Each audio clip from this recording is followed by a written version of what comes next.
Your lifestyle is currently being held hostage by a 21-mile-wide strip of water. Right now, as you watch this, the cost of your next car, your monthly grocery bill, and even your job security are being weighed on a scale in the Strait of Hormuz. Iran has effectively signaled that the world's energy jugular is no longer an open highway. It's a private toll road. If you aren't on the approved list, you're about to pay a stability tax that could break the global middle class. We usually think of logistics as trucks moving boxes, but the logistics of energy is what determines if those trucks can even afford to start their engines. The Strait of Hormuz is the world's most important choke point, with 1/5 of the world's total oil consumption passing through it daily. When tension rises here, it's not just a matter of distant geopolitics. It causes an immediate spike in maritime insurance premiums. When a tanker's insurance jumps from $10,000 to $100,000 for a single voyage because of the risk of seizure, that cost doesn't just disappear. It is baked into the price of the plastic in your sneakers, the fertilizer used for your food, and the fuel in your tank. You are paying for those naval standoffs every time you swipe your card. For decades, the rule of the ocean was simple: freedom of navigation. If you had a ship and a cargo, you could pass. That era is over. Iran has begun asserting a controlled flow model representing the ultimate geopolitical leverage. By signaling that ships bound for China, India, or Pakistan can pass safely, while ships bound for unfriendly nations face inspections or technical delays, they have turned global trade into a tiered subscription service. Imagine if your internet provider decided that only your neighbor could access high speeds while you were throttled to 1990s dial-up because of who you associate with. Countries like Japan and South Korea, nations that have built their entire empires on just-in-time manufacturing, are suddenly finding themselves on the wrong side of the velvet rope. For a logistics manager in Seoul, this is an absolute nightmare. You can't pivot an oil tanker like you can a delivery bike. These ships are scheduled months in advance. When the heart of the world's energy stops pumping predictably, the brain in Asia starts to panic. This uncertainty is a silent killer for investment, making companies question why they should build a new factory in a country that might not have the power to run it next Tuesday. Let's lean into why this affects your tech. We often hear about the chip wars, but we rarely talk about the energy logistics required to win them. High-end semiconductor fabrication, the stuff inside your iPhone or your Tesla, is one of the most energy-intensive processes on the planet. Plants run by Samsung or TSMC require massive, uninterrupted loads of electricity. If the Strait of Hormuz stays unstable, the price of the liquefied natural gas and oil used to power these Asian megafabs skyrockets, triggering a harsh tech inflation cycle. The human cost goes beyond a pricier phone. It actively slows down innovation as companies start cutting research and development budgets just to cover their utility bills. If you work in tech, or any industry that relies on global components, your company's bottom line is currently tethered to a tanker captain's ability to navigate past Iranian patrol boats.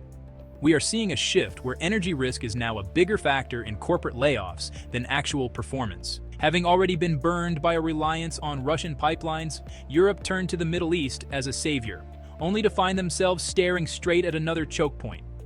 This is where the logistics get messy. European governments are currently forced into a subsidy trap, pumping billions into energy subsidies to keep voters from revolting over heating bills. That money has to come from somewhere, and it usually gets pulled away from infrastructure, education, and healthcare. When we talk about shipping logistics, we have to talk about the route pivot. If the strait is deemed too risky, ships have to go the long way around Africa. This adds weeks to delivery times and millions in fuel costs. For a continent already struggling with inflation, this isn't just a simple delay, it's an economic heart attack. We're seeing a deindustrialization of Europe in real time, all because the logistics of their energy supply have become too expensive to maintain. Now, for my viewers in the US and Canada, you might think you're safe because of domestic energy production, but that is a dangerous assumption. Oil is a global fungible commodity. Even if the oil in your local gas station was pumped in Texas or Alberta, the price of that oil is set on a global market. If the Strait of Hormuz closes and the global supply drops by 20%, every buyer in the world, from Berlin to Bangkok, starts bidding on that safe North American oil. As a result, your local gas prices could easily spike to $6 or $7 a gallon, even though the oil is right under your feet. This is where the trucker factor hits the average person hardest. Most of our groceries and goods are moved by independent owner-operator truckers. When diesel prices jump 40% in a month because of a Middle Eastern standoff, those truckers can't just absorb the cost.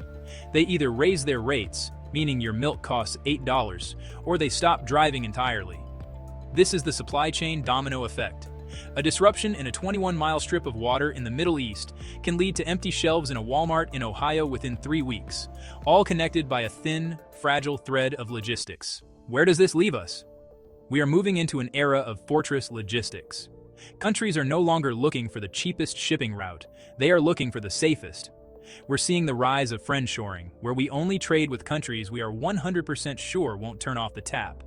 But friendshoring is expensive and breaks the efficiency of the last 30 years. It means we have to build new pipelines, new ports, and new refineries in places that make sense politically, even if they don't make sense economically. The dependency trap is closing.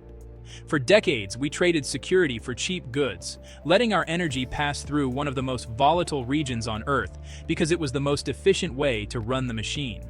The logistics reality check is that you can't print more oil, and you can't code a way around a blocked strait. You either control the route, or you are controlled by it.